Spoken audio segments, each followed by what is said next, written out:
Okay students, चलिए देखिए अपन लोग पंजी प्रविष्टि का क्वेश्चन कर रहे थे। आज क्वेश्चन के सिलसिले को और आगे बढ़ाएंगे। चलिए 20 तक बना लेंगे, होमवर्क रहेगा। 21 से मैं बनवा रहा हूँ आप लोग के नवबोध के बुक से, ठीक है। कॉलम वॉलम बन गया है। देखिए लिखा है, मेसर्स कपड़ा व्यवसायी अग्रवाल ब्रदर्स की पुस्तकों में जनरल की प्रविष्टियाँ कीजिए। चलो हेडिंग डाल लो, हेडिंग डाल लो। अग्रवाल की पुस्तकों में, अग्रवाल ब्रदर्स की पुस्तकों में आवश्यक पंजी प्रविष्टियाँ, अग्रवाल ब्रदर्स की पुस्तकों में आवश्यक पंजी प्रविष्टियाँ। हेडिंग लिखिए, अग्रवाल ब्रदर्स की पुस्तकों में आवश्यक पंजी प्रविष्टियाँ। अग्रवाल ब्रदर्स की पुस्तकों में आवश्यक पंजी प्रविष्टियाँ लिखे। अग्रवाल ब्रदर्स की पुस्तकों में आवश्यक पंजी प्रविष्टियाँ। हो गया। चलो देखो, पहला लिखा है 20,000 रुपये नगद और 25,000 रुपये के माल से व्यापार प्रारंभ किया। हाँ, चलो लिखो, रोकड़ खाता विकलन, क्रय खाता विकलन पूंजी खाते से, या फिर आप स्कंद भी लिख सकते हैं। जल्दी हाथ चलाएंगे। रोकड़ खाता विकलन, माल खाता विकलन यानी कि क्रय खाता विकलन पूंजी खाते से। रोकड़ विकलन करिए 20,000 रुपये से, इस क्रय में डालिए 25,000 रुपये और विक्रय में डाल दिए, टोटल पूंजी में डाल दीजिए 45,000 रुपये। ठीक है, लिख लो नरेशन।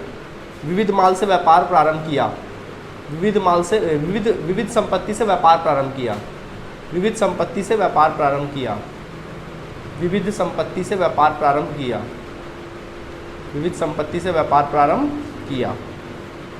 हो गया। अगला डेट डालिए 4 जनवरी, 4 जनवरी डालिए डेट। देखिए लिखा है, बैंक में नगद रुपया जमा किया। बोलिए क्या एंट्री बनेगा? Very good. लिखो बैंक खाता विकलन रोकड़ खाते से। फटाक से लिखो, बैंक खाता विकलन रोकड़ खाते से। 10,000 10,000 बैंक खाता विकलन रोकड़ खाते से बैंक में नगद जमा किया। नरेशन लिख लेना, बैंक में नगद जमा करने पर, बैंक में नगद जमा करने पर, बैंक में नगद जमा करने पर, बैंक में नगद जमा करने पर। हो गया। इसके बाद लिखिए, सोहन से टाइपराइटर खरीदा व भुगतान चेक से किया। बताइए पक्का? भाई टाइपराइटर खाता विकलन बैंक खाते, सारे सब बच्चे बोलेंगे, 1-2 लोग नहीं बोलेंगे ना, सब बोलेंगे। टाइपराइटर खाता विकलन बैंक खाते से 12,000 12,000। डेट 6 तारीख डाल लेना। ठीक है, नरेशन लिख लेना, टाइपराइटर क्रय किया एवं चेक से भुगतान, टाइपराइटर चेक क्रय करने पर एवं चेक से भुगतान, चेक से भुगतान। ठीक है, अब सुनो नेक्स्ट क्या लिखा। देखो 13 तारीख को क्या लिखा है, रमेश से चेक मिला। देखिए पढ़िए क्वेश्चन को, रमेश से चेक मिला, बस इतना बोला। तो क्या आगे मैं क्या बोला था, रमेश से चेक मिला। पहले क्वेश्चन को पढ़ना। अगर ये बोलेगा कि उस चेक को उसी दिन जमा कर रहा है, क्या बोला है क्या नहीं बोला है, तो फिर आगे क्वेश्चन को थोड़ा पढ़ना कि फ्यूचर में कभी चेक को जमा कर रहा है क्या। हाँ, आगे लिख रहा है 15 तारीख को कि रमेश का चेक बैंक में जमा कर रहे हैं। हाँ, तो मतलब फ्यूचर में जमा कर रहा है। तो ऐसे सिचुएशन में क्या मानोगे, जब चेक मिलेगा उसको क्या मानोगे, रोकड़ मानोगे। तो रोकड़ खाता विकलन रमेश से, रोकड़ खाता विकलन चेक मिल रहा है मतलब रोकड़ मिल रहा है, रोकड़ खाता विकलन रमेश से 2,000 2,000। 13 तारीख डाल दीजिए। रोकड़ खाता विकलन रमेश से 13,000 सॉरी 2,000 2,000 2,000 डालो, 13 तारीख डालो। ठीक है, रमेश से चेक प्राप्त किया। लिखो, रमेश से चेक प्राप्त किया। अब देखिए 15 तारीख को क्या हो रहा है, कहता है कि रमेश के चेक को आप बैंक में ले जाके क्या कर दे रहे हो, जमा कर दे रहे हो। किसी और दिन जमा कर रहे हो तो पैसा कहाँ बढ़ रहा है, बैंक में। क्या एंट्री बनेगा, बैंक खाता विकलन रोकड़ खाते से, क्योंकि रमेश के चेक को रोकड़ का नाम नहीं दे दिए थे, रोकड़ जा रहा है ना। देखिए बैंक खाता विकलन रोकड़ खाते से, बैंक खाता विकलन रोकड़ खाते से 2,000 2,000 रुपये, 2,000 2,000। डन हो गया। आगे बढ़े। बैंक खाता विकलन रोकड़ खाते से 2,000 2,000 लिख लिए। नरेशन लिखना, रमेश का चेक बैंक में जमा करने पर, रमेश का चेक बैंक में जमा करने पर। लिख लिए, लिखो लिखो। चलो अगला बढ़े। 18 जनवरी लिखिए, 18 जनवरी। किशोर से माल क्रय करी, किशोर से माल खरीदा, लिख लीजिए 18 तारीख क्रय खाता विकलन किशोर से 3000 रुपये, 3000 रुपये।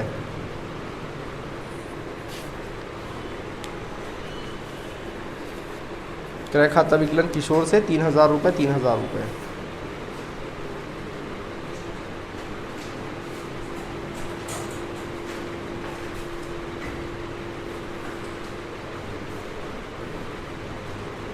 हो गया भाई।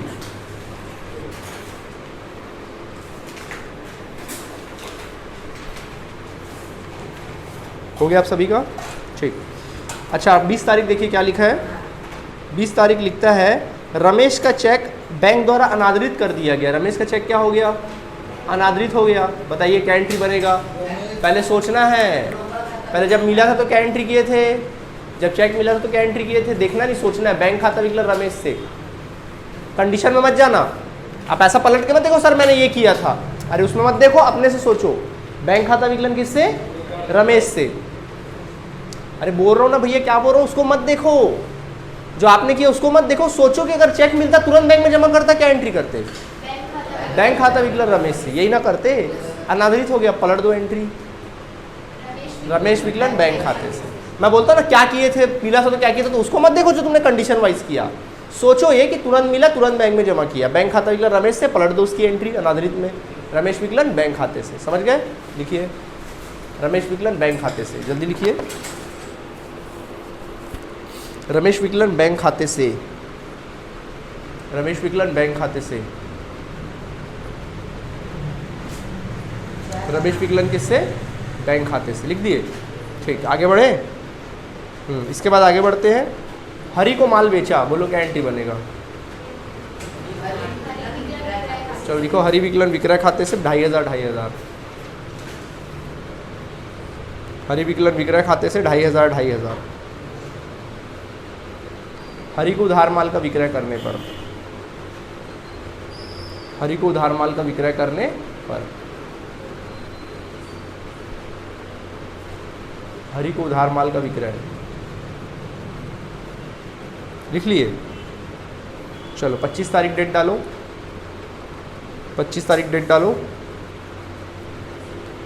चलिए 25 तारीख लिखता है हरि को कुल भुगतान में 2380 से मिले। हरि से कुल भुगतान में, कुल भुगतान बोले तो क्या करोगे? पुराना हिसाब देखोगे और बट्टा वाली बात आएगी। तो हरि से आपको कुल भुगतान में 2380 मिल रहा है, तो बताओ हरि से हिसाब किताब कितने का था? 2500 का, 2500 का था। मिल कितना रहा? 2380।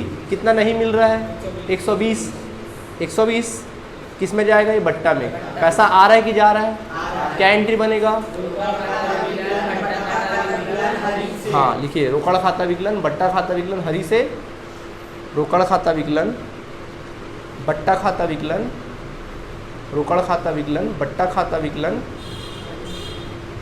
हरि से, रोकड़ खाता विकलन बट्टा खाता विकलन हरि से।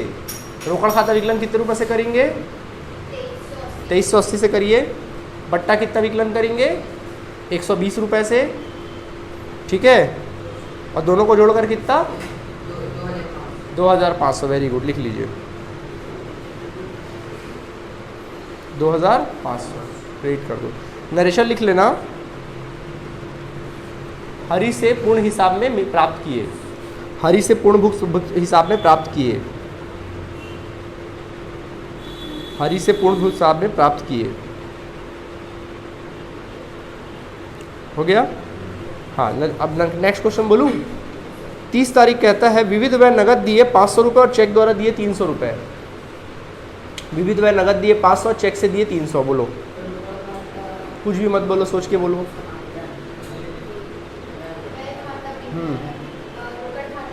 हाँ भैया वह है ना, तो विविध व्यय खाता विकलन रोकड़ जा रहा है तो रोकड़ खाते से, चेक दे रहे हो तो बैंक खाते से। गधो इतना नहीं सोच सकते। देखिए विविध व्यय खाता विकलन, लिखिए जल्दी। विविध व्यय खाता विकलन रोकड़ खाते से 500 रुपया, रोकड़ खाते से 500 रुपया, रोकड़ खाते से 500 रुपये, रोकड़ खाते से 500 रुपये, रोकड़ खाते से 500 रुपये, बैंक खाते से 300 रुपया। ठीक है, दोनों को ऐड करके 800 लिख लेना। समझ गए? अब जनरल का योग करने किसका काम है? आपका काम है। ठीक है, चलिए 22 नंबर के लिए जल्दी से कॉलम बना लीजिए। Come on. चलिए बच्चों, नेक्स्ट क्वेश्चन देखेंगे। क्वेश्चन नंबर 22 को लगाइए आईएमपी लगाइए इसको 22 को। देखिए क्या लिखा है। अच्छा सुनो, 22 को मैं हिंट करूं, बनाएंगे फिर खुद से बनाएंगे। चलिए देखिए, व्यापार आरंभ किया, बोलो एक बार एंट्री बोलो। ठीक, मोहन ब्रदर से मशीनरी खरीदी, बोलो मोहन ब्रदर से। चलो ठीक है, मशीनरी के लाने में व्यय किया 150 रुपया। थप्पड़ लगाएंगे। क्या सिखाए थे? मशीनरी यानी संपत्ति है, और संपत्ति के खरीदने के टाइम पे जो भी व्यय करोगे तो उसमें संपत्ति का व्यय नाम नहीं आएगा। क्या आएगा? संपत्ति पूंजीगत व्यय है ना, तो संपत्ति का नाम आएगा। क्या एंट्री करेंगे? मशीन खाता विकलन रोकड़ खाते से। किसकी एंट्री करेंगे? मशीन खाता विकलन रोकड़ खाते से। भूलोगे तो नहीं? पढ़ाए थे ना, फिर क्यों गलती हुई ऐसी? मशीन के लाने में व्यय किया, मशीन खरीदने के टाइम पे व्यय कर रहे हो ना। क्या सिखाए थे? कोई भी स्थायी संपत्ति खरीदोगे और उस पर खरीदने के समय में जो भी व्यय करोगे तो वहाँ पे व्यय का नाम नहीं आएगा, उस संपत्ति का नाम आएगा जिसमें एक व्यय किया जा रहा है। तो बताओ, मशीन के लाने में व्यय किया, क्या एंट्री बनेगा? हाँ ठीक। कुलदीप को माल बेचा, ठीक, 9,000। फिर लिखा है कुलदीप ने अपना हिसाब चुकता किया 8,830। हाँ हाँ हाँ, वेरी गुड। रोकड़ में जाएगा 8,830, बट्टा में जाएगा कितना? 270 नहीं 170, बट्टा में 170 और दोनों को जोड़ के 9,000। समझ में आया? रमेश से चेक मिला और उसे बैंक में जमा करा दिया गया। हाँ, बैंक खाता विकलन किससे? रमेश से। Very good. नगद माल बेचा, ठीक।